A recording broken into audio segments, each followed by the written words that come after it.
Go to your guidance counselor. No, under lunch. Lunch. Or if you have to stay home. Thank you so much. Have a great rest of your day.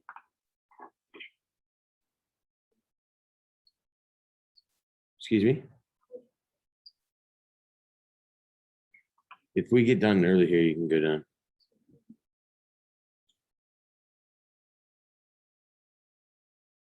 Ladies and gentlemen, good morning to you.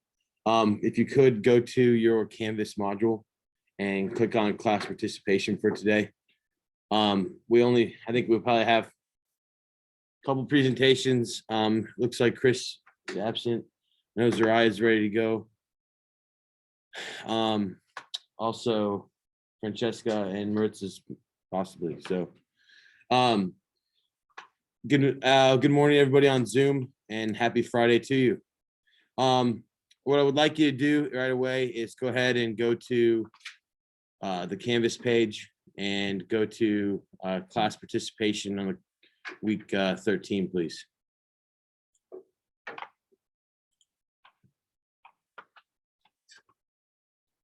Good morning.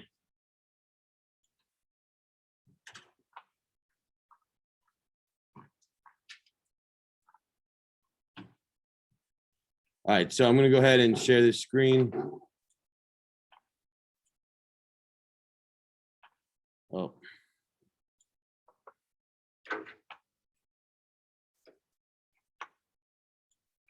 All right.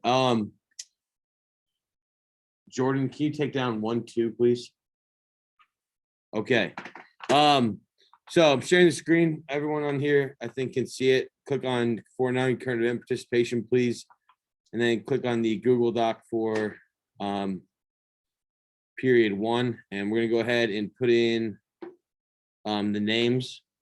Today, Zariah, you're going to be going first. So I'll put in Zariah here.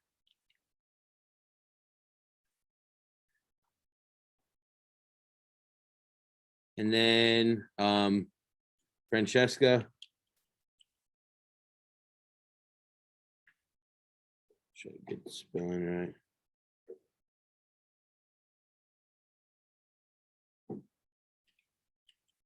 Okay, start, and then we'll see where we go from there. Okay, everybody on this page, can I get a thumbs up in class? We're getting there. Good, good. Kanan, you getting ready? All right, awesome. All right, so Zariah, I've got your presentation pulled up. Are you ready to do it? Yeah. Okay, I'm gonna go ahead and change the sound here real quick. And Chris, can you, I got it, don't worry about it. I got you. All right.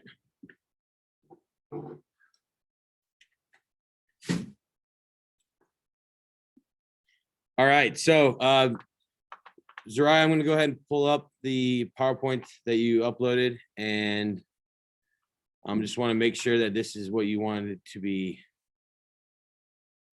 shared with the class. Is this it, Zariah? I'm sorry, can you say that a little louder for me?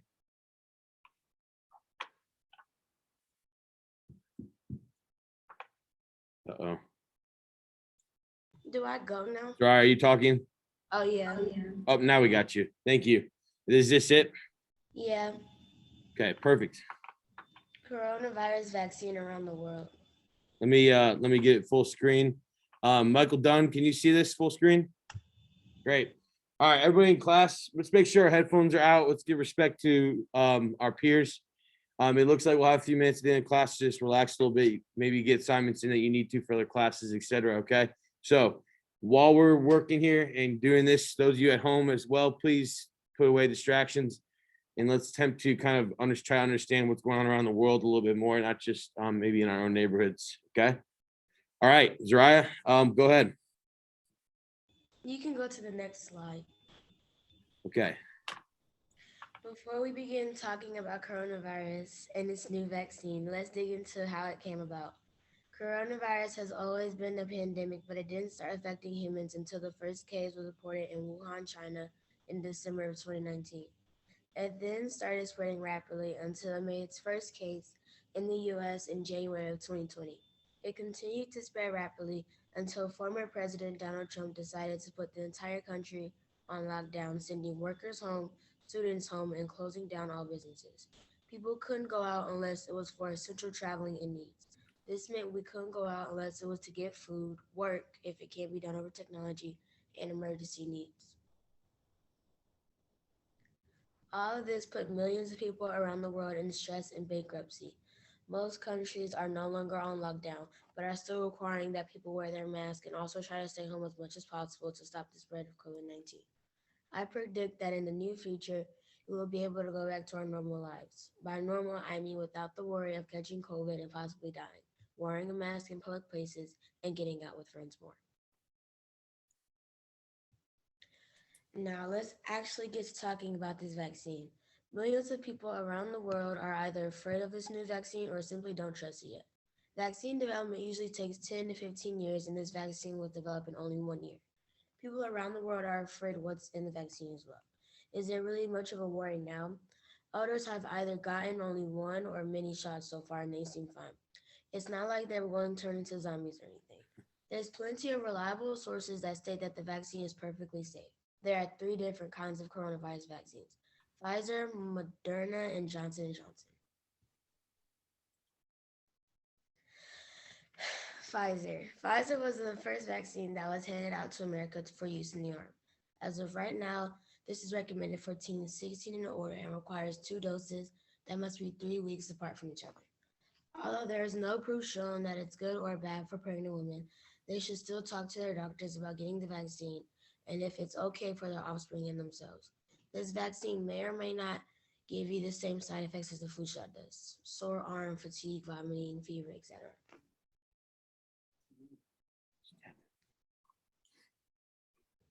The second vaccine is the Moderna shot. Like the Pfizer shot, it requires 2 shots, but they have to be 4 weeks apart. This vaccine has studies showing that it's 90% effective in adults. Moderna vaccine is also safe and was given an EUA by the FDA, which pushed people to start getting it afterwards. This vaccine is more so for adults 18 and older, and it's not officially approved for pregnant women to get it yet. This vaccine has side effects as well, but these side effects are more so towards the skin, like redness. Last but not least, the Johnson & Johnson vaccine that requires only 1 dose. The efficiency rate is lower than the other 2 vaccines by 18%. This is also used for adults 18 and older and is not clinically proven to be hurtful or helpful to pregnant women. This vaccine has the same side effects as the Pfizer vaccine has.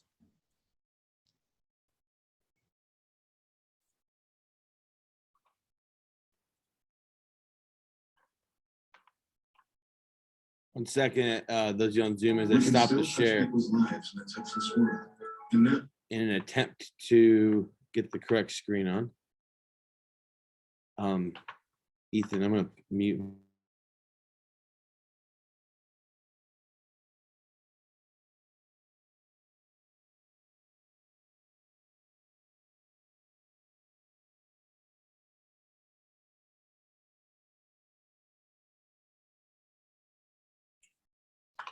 Zariah, can you, as I mute this video while the ad plays, could you explain to us what we're about to watch? It basically goes over how different countries are handling the vaccine and are handling it out. Okay, thank you. Yeah. The European Union has launched its COVID vaccine rollout with plans to vaccinate more than 450 million people. The first 200 million doses are from Pfizer. NBC News chief global correspondent Bill Neely has a look at how the rollouts are going outside the U.S. In the global race between injections and infections, millions have now been vaccinated against the COVID virus. And in China, where it first appeared, more than 20 vaccines are in production, several approved and now being sent abroad. Big problem. The governor of Brazil's most populous state says he'll try to force people to have one of the Chinese vaccines next month, in a country with the second highest death toll in the world after the US. Yet China hasn't finished trials for its key vaccines. We haven't seen that yet. But scientists also acknowledge the urgent demand. There's no border to this pandemic, and there shouldn't be a border to the vaccine. Russia's Sputnik vaccine is another shot in the dark. Its final clinical trial results still unpublished. It doesn't mean that the vaccines are unsafe. And I would argue that to make that assumption is a terrible mistake. But many Russians are skeptical. I think it's dangerous. I'm scared. This very much. Maybe I'll say it, yeah, why not? Yet the European vaccine maker AstraZeneca has signed a deal with Russia to develop vaccines. The Pfizer vaccine, which needs ultra-cold storage, may never reach the poorest parts of the world. Many countries can't afford costly Western vaccines. There is a need for the world to receive this vaccine. There should be access everywhere. Which is why G20 leaders Ian. pledged last month to share vaccines with poorer nations. The Chinese virus. But vaccine nationalism won't end soon. Who was first? Whose is the best? Who is the most generous? The race is still on as the virus mutates and thousands die by the day. Never before has the whole world set out to vaccinate its population. But with rich countries making and buying up most of the vaccines, it could be years before millions in developing nations get one. And the problem for us? Well, no one is safe until we're all safe. Bill Eadie, NBC News, London. Shepard Smith here. Thanks for watching. Okay, going to again switch the screen share here. Yes, can we talk about that after can we give respect to our student who's presenting, please? Thank you. I think you would want the same thing if you had put time into this.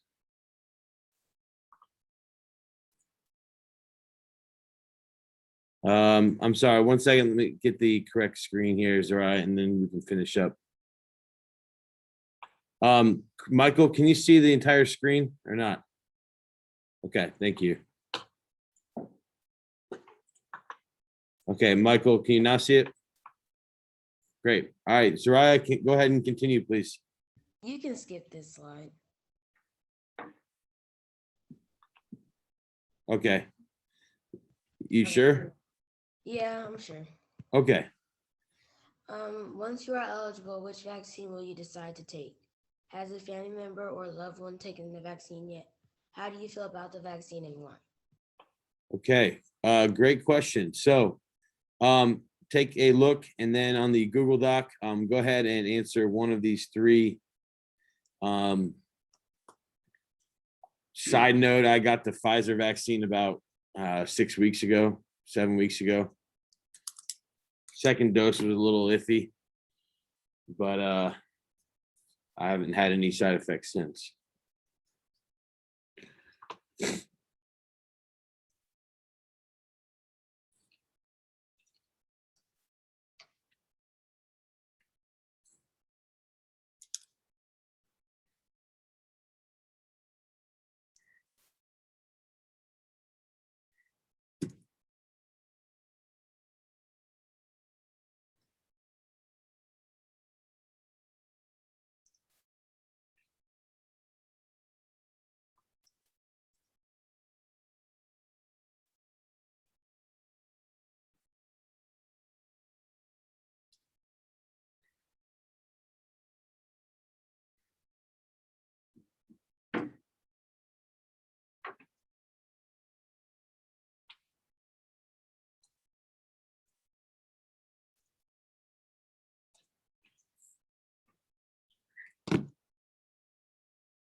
All right, take about 30 seconds to finish up your response and let's have a brief discussion. I'm curious what everyone thinks, just because some of you may be close to of age or of age to be getting this.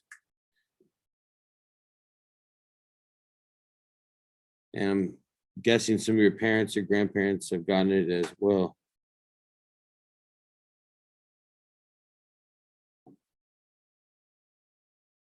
All right, let's first give Zariah a round of applause. Good job, Zariah. Thank you. All right, so let's see what questions. Once you are eligible, which vaccine will you decide to take? Anybody want to take a chance of answering this one? Would you have a preference? I just had one of my best friends get the Johnson & Johnson. It was a one-time shot versus the two-time. He had no side effects at all. It's crazy. Yeah.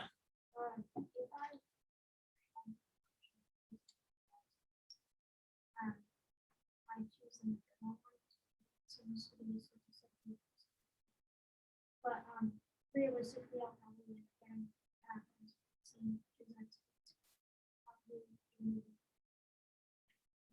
Gotcha. So the answer was Moderna safest, but Pfizer most likely in mass quantities in Indiana. That's what I got as well.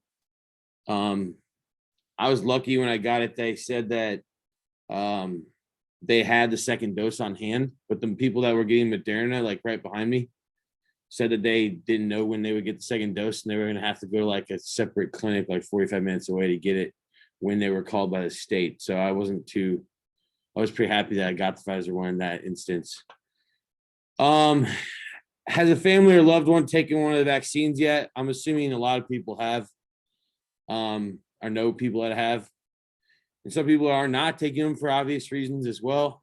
That's their individual decision, right? And I think we're pretty blessed to be in a country that's going to be an option. Whereas you see a lot of countries around the world who don't have storage containers like we have access to keep the vaccines at such a low temperature. We're not going to have that luxury. I'm curious, how do you feel about the vaccine and why? So I'm going to go ahead. Nate, say it loud enough that your peers can hear you, okay? I don't believe that it will work. Okay, good. So your response was you don't think it'll work as well as it's supposed to? Yep. What do you think, Tim? What's that? Not sure. Okay, Ian. I feel like doctors would distribute this vaccine if they knew how it's safe, especially people which was the secondly, it's supposed to be similar to a flu shot. We might have to make it here, but if that keeps it effective and that keeps herd immunity, then that's what we have to do. And we don't really have. Gotcha. Yeah. Well, so the point was made that with a lot of people take flu shots, and that might be what the vaccine turns into. And if we want to get herd immunity, we don't really have an option. We have to take it. And the other good point that was made by Ian was that doctors are taking this in mass quantities. My sister happens to be a PA, which is a little bit lower than a doctor, but she works at downtown at IU Health. And she does a lot of people, like she preps surgeries for high risk adults, with a lot of them with cancer and different pretty serious illnesses. And she was like one of the first ones to get it.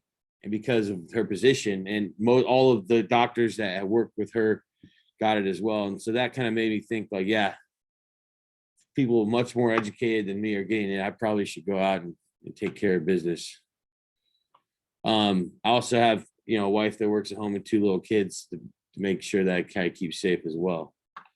Good. I'm looking at responses here.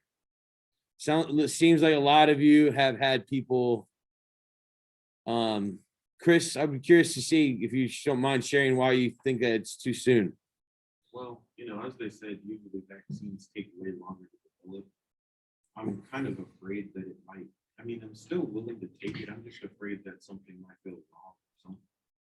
Yeah. It could always wear off, but then again, you gotta take it at the time of year. So Yeah, a little soon. I don't know if I would take the Russian one. A little nervous about that one. It's called Sputnik.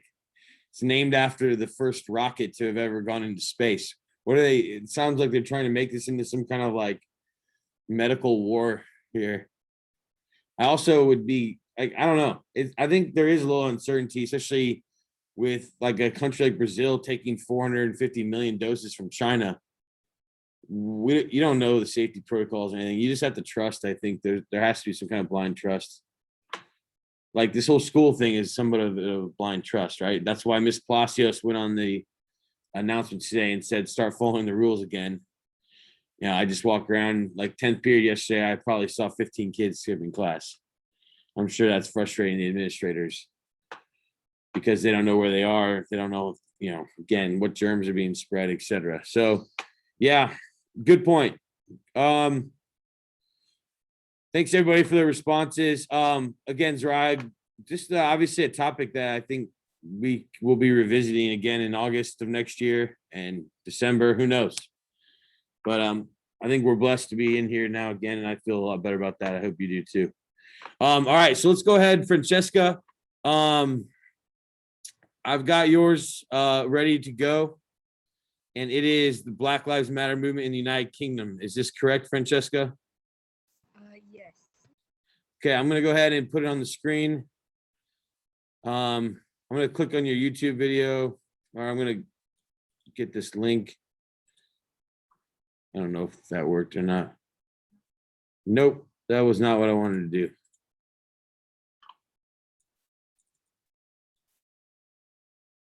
No. I know. There should be a What I have to do is press play here, press that, and then it'll go to the video. When we started Carvo. Okay. Gonna go ahead, go back, and Francesca, gonna share this PowerPoint screen. And Michael, gonna make sure you can see it again. Yes? Great. All right. Go ahead and take it away. So my presentation is about the Black Lives Matter movement in the United Kingdom.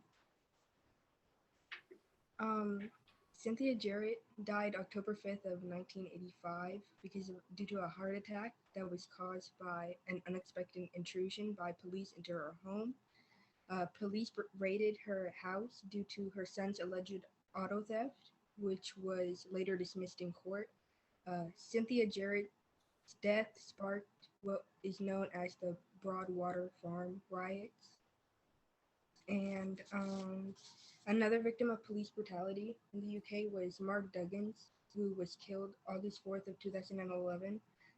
Police shot and killed Mark Duggins because they thought he was part of an illegal gun trade. His death had had sparked also the Mark Duggins protest. The Duggins family was allowed to launch a review.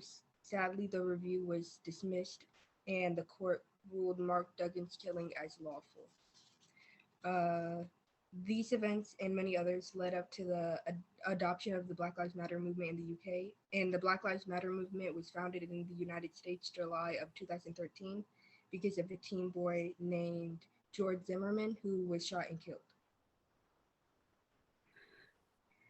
Protests are still occurring. Many of these protests are not as publicized as they are in the United States.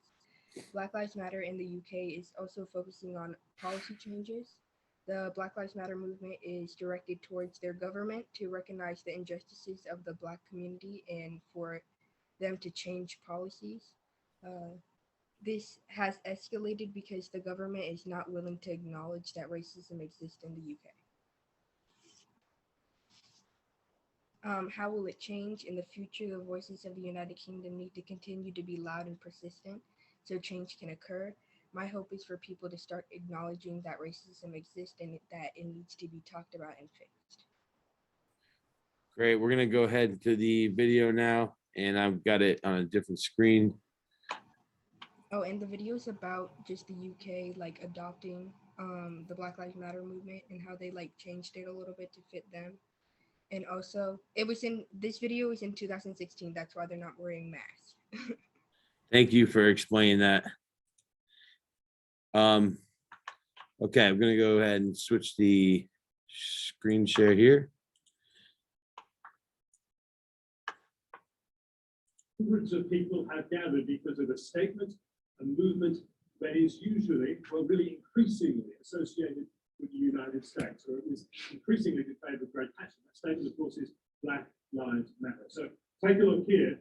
These people have come out tonight on this London evening to give their support to the UK branch of that very same movement, partly in solidarity to those people who protest under that banner in the United States, and that very serious issue there of concerns about overly militarized police culture impacting, taking the lives of young Black people in American cities, partly because of that, but also because of issues here in the United Kingdom, international issues as well. Domestically, concerns about Black people dying in police custody in disproportionate numbers, as well as disproportionate numbers of Black non-white people making up this prison population. There are also concerns about immigrants, particularly Africans, for example, crossing the Mediterranean, dying in big numbers, trying to reach Europe.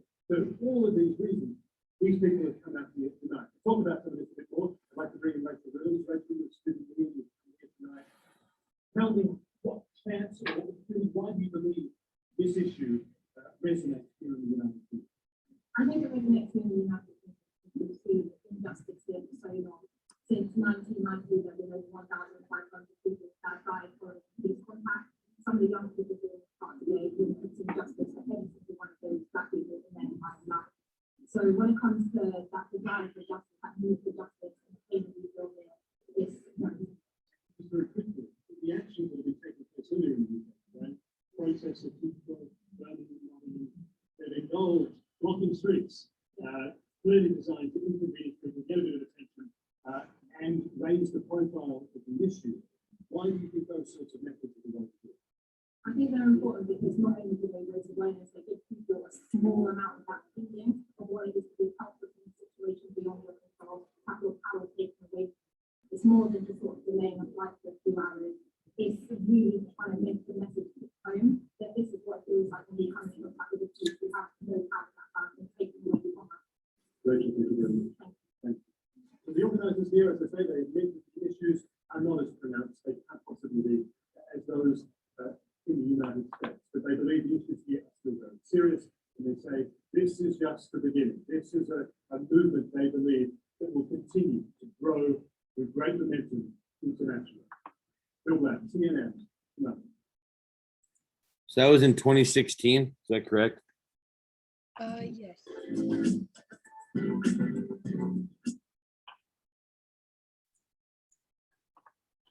Yeah, Zariah, sometimes when the YouTube videos aren't real loud, it's hard to hear. I apologize for that. We didn't, we could hear it in the class, but it was still a little quiet as well. So I need to go to this next page, share this again. And let's go ahead and Francesca, can you walk us through the questions, please? Okay, so one, do you believe that racism in the US is the same as in the UK? Two, does social media play a part in the Black Lives Matter movement in the UK? If so, explain why. And what do you think you could do to help the movement? All right. Let's take a look at the questions. Let's answer one. Let's give Francesca a round of applause, folks. Everybody, come on. Let's give it up. Yeah, good job. Okay, go ahead then again. Answer one of the three and let's have a discussion.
let's go ahead and walk through these real quick. Do you believe that racism in the US is the same as the United Kingdom, Christopher? Yeah, I do. Honestly, I think it's really the same wherever you go. Okay, so the answer was yes, it's similar to wherever you are. Okay. Can I make an addendum to that question real quick and just ask you, how could it be different versus the United States? What do you think, Ian?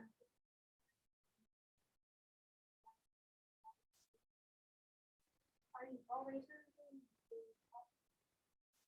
all racism is the same, in the idea and how blatant it's wrong. But, where it.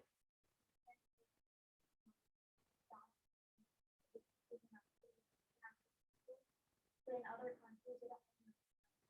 So.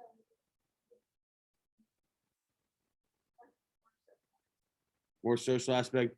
Okay, Nate.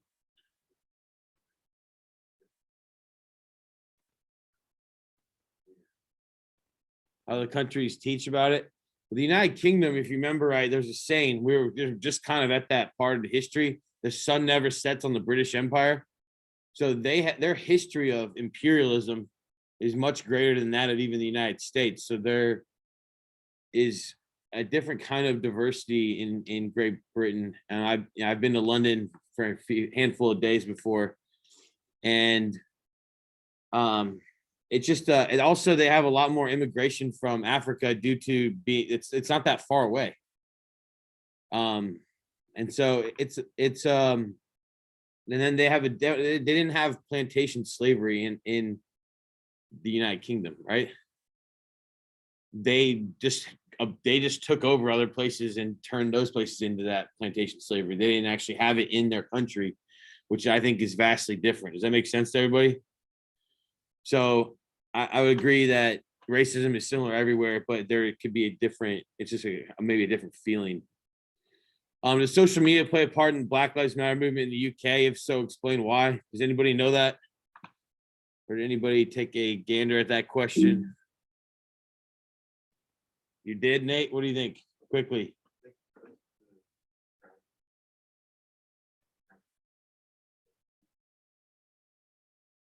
Helps draw more people awareness. Yeah. Do you think there's anything you can do to help the movement in the United Kingdom? Anybody? What do you think, Chris?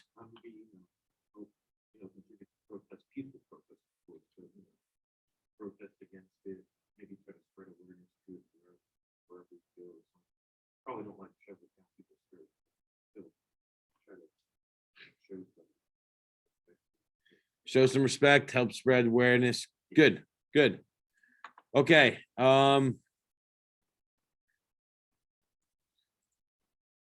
Good sources. And like I said, great job, Francesca. Thanks so much. Maritza, did you share it? All right, let's make sure people are participating here on the current events.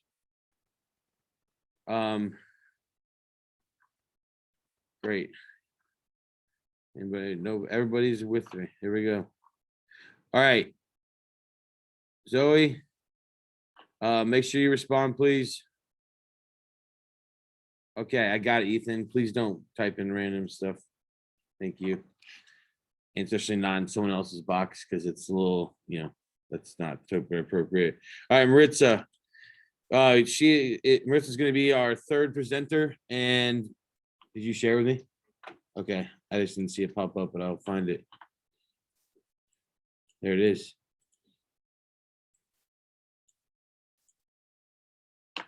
And this presentation is on mental health in Canada. So we're going to share the screen here.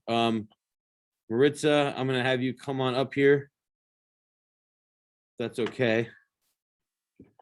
And I'm going to have you just kind of stand over here. I'm going to move the screen that way so people can see you a little bit as well. Go ahead and talk into this computer, okay? All right, mental health in Canada.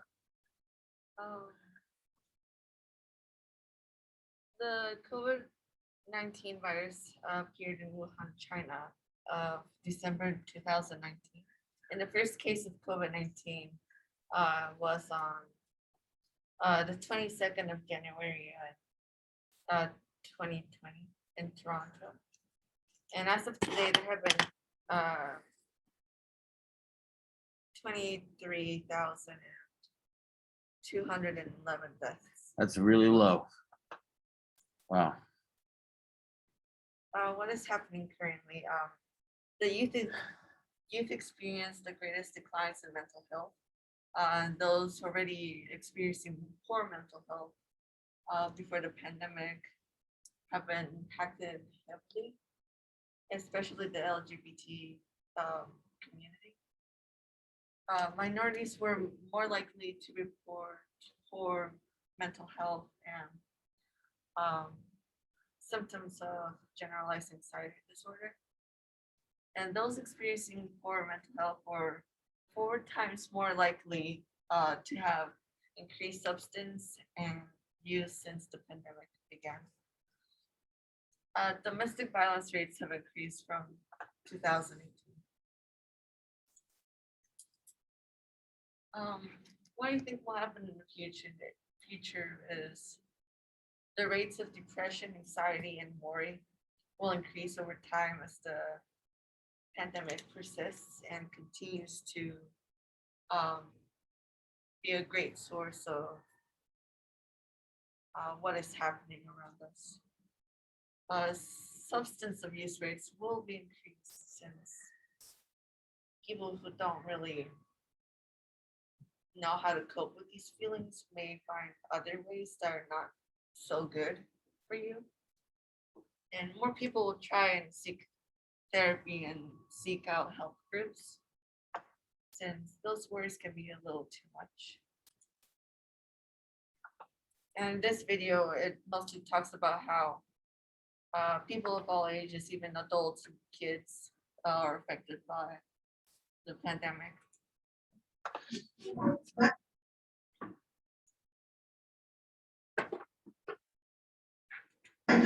After a day of teaching her kids at home, Jenny Armstrong sends them off to their dads for the night. 6 weeks into the new reality of COVID-19, she feels the toll on her mental health. I feel like every day there's coping, and then on some of the most challenging days, there's a moment where it's just a break, and it's almost, I feel like a toddler sometimes. According to an Angus Reid survey released today, more than half of women between 35 and 54 feel both worried and anxious. You may be worried about paying a mortgage. Also, maybe you've got kids and you've just got a lot going on. Now, bringing all of that into the home in your new reality just makes it incredibly intense. Men and women of all ages across Canada are affected. Only a third of those surveyed say they're doing fine both mentally and financially. Almost a quarter of Canadians say their finances are fine, but their mental health has taken a blow. And more than a quarter of Canadians say both their mental health and finances have worsened since COVID-19 hit. Those most likely to be hardest hit live in Alberta, a province that was already economically stressed before coronavirus. That leads to that mental deterioration and that financial deterioration, and both indeed are part of why we're seeing what we're seeing in Alberta. But across the country, there's a spike in mental health distress calls. They're using words like COVID is disintegrating my mental health. Really powerful words and phrases. The impact of COVID-19 is so serious. Kids Health Phone has started a dedicated support line for adults. But there is hope amid all the worry. 1/3 of Canadians also say they feel something else, grateful. Nicole Ireland, CBC News, Toronto. Okay, with me now, Dr. David Breitzer of the Center for Addiction and Mental Health. And Dr. Breitzer, I'm curious to get your take on this. What, if anything, In terms of time, can we stop here? And what is your advice to people? Okay, we're gonna go ahead and stop there and go on to the next slide. Oh, if I can figure out how to do that.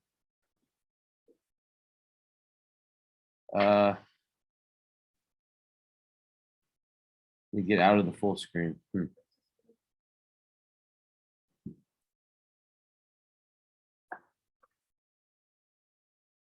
All right, so 3 discussion questions.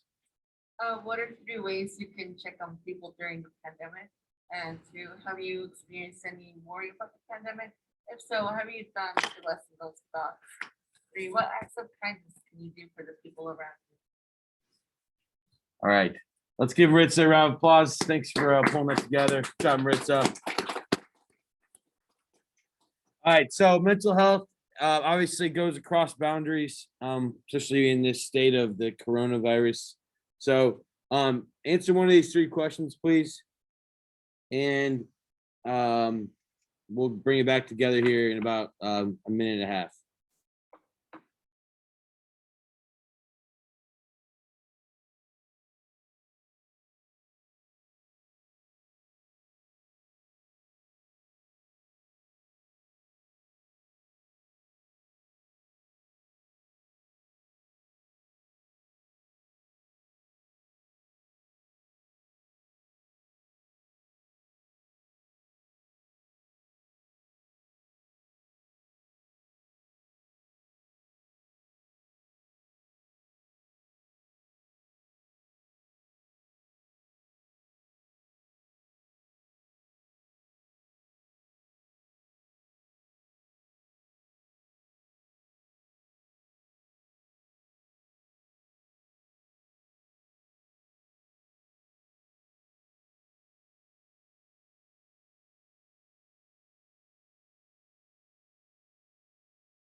I'm on mute. Sorry about that, folks. Quiz on Monday. Obviously open note. And then we're talking about World War I next week. It's pretty exciting. All right, take care. Have a great day on Zoom. And have a good weekend, folks. All right, we're gonna stop the share here in this meeting.